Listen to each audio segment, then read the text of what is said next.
ნატრის ხე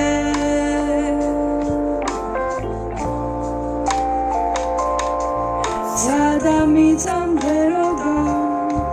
სასაულის მდეროდა ნატრის ხე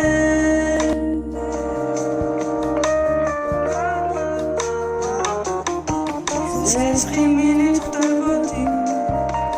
და სიცოცხლის